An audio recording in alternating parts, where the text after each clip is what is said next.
على علم تام أن المجتمعات قبل بعثة النبي صلى الله عليه وسلم قد خربت وفسدت، وصار الناس أعداء لإخوانهم، فأسس الله تبارك وتعالى بنبيه مجتمعا مثاليا نموذجيا، وعالج عقولهم المريضة علاجا صحيحا، وغير مجرى النفسانية الخطير بكل قوة، وأخرج الناس من ضيق الوثنية إلى ساحة التوحيد الواسعة وظلال دين الرحمة الوافدة.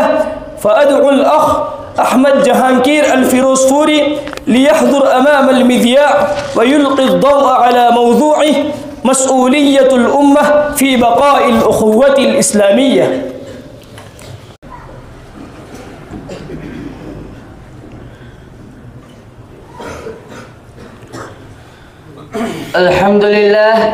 الحمد لله الذي شرفنا بالشريعة الإسلامية، والصلاة والسلام على محمد الذي علمنا الأخوة الإسلامية، وعلى آله وصحبه الذين نشروا الدين في الإنسانية. أما بعد، أريد اليوم بهذه المناسبة السارة الميمونة أن ألقي أمامكم خطبة وجيزة حول الموضوع المحدد: مسؤولية الأمة في بناء الأخوة الإسلامية.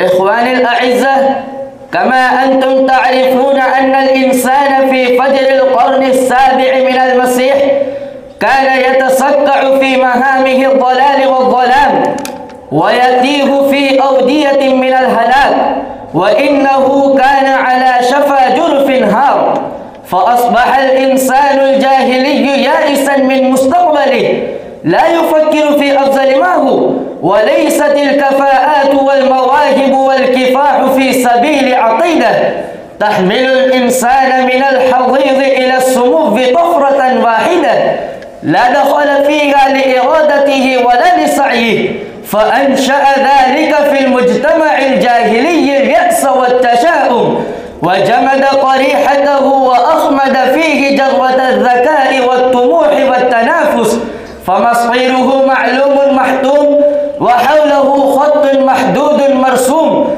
لا يتجاوزه ولا يتخطاه مهما أوتي من النبوغ، ومهما تحلى به من الفضائل، ومهما كافح في سبيل المجد والكرم، فابن طبقة هو ابن طبقة، وصاحب حرفة هو صاحب حرفة، والأسود هو الأسود، والأبيض هو الأبيض، وجاهل بني ربيعة أكرم من عالم بني طغلب.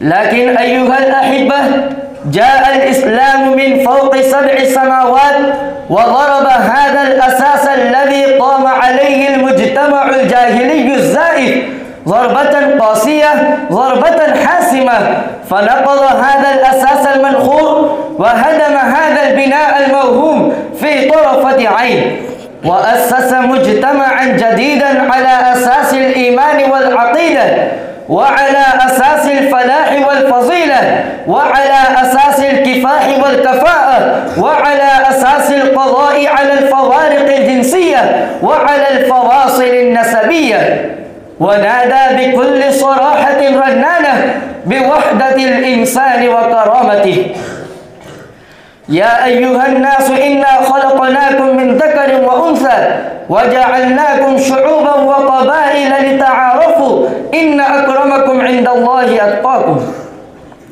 وقال سيدنا ومرشدنا معلم الإنسانية محمد صلى الله عليه وسلم: لا فول لعربي على عجمي، ولا لعجمي على عربي، ولا لأبيض على أسود، ولا لأسود على أبيض، إلا بالتقوى.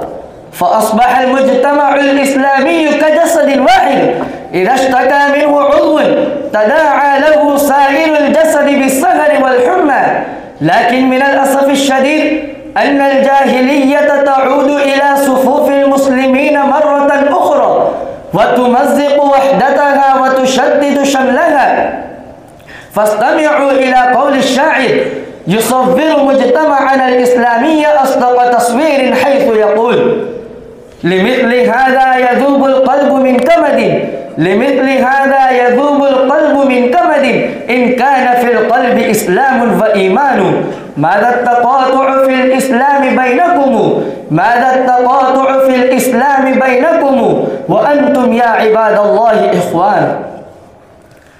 فيا إخواني في الله، فمن المحتم علينا أن نقاوم هذه الجاهلية البراقة ونقوم ضد القوى الفرعونية والقياصرة بخدمة الدين ونصرته إلى حد الاستطاعة، نفوز وننجح في كل مجال وميدان.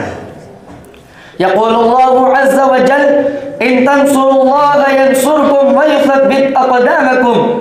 قال تعالى في موضع آخر: محمد رسول الله والذين معه أشداء على الكفار رحماء بينهم. أخيرا أدعو الله أن يوفقنا العمل بحقوق الله وحقوق عباده ويؤلف بين قلوبنا ويجعل قلوبنا كقلب رجل واحد. أقول قولي هذا، أستغفر الله لي ولكم، أكتفي بهذه الكلمات، وآخر دعوانا أن الحمد لله رب العالمين.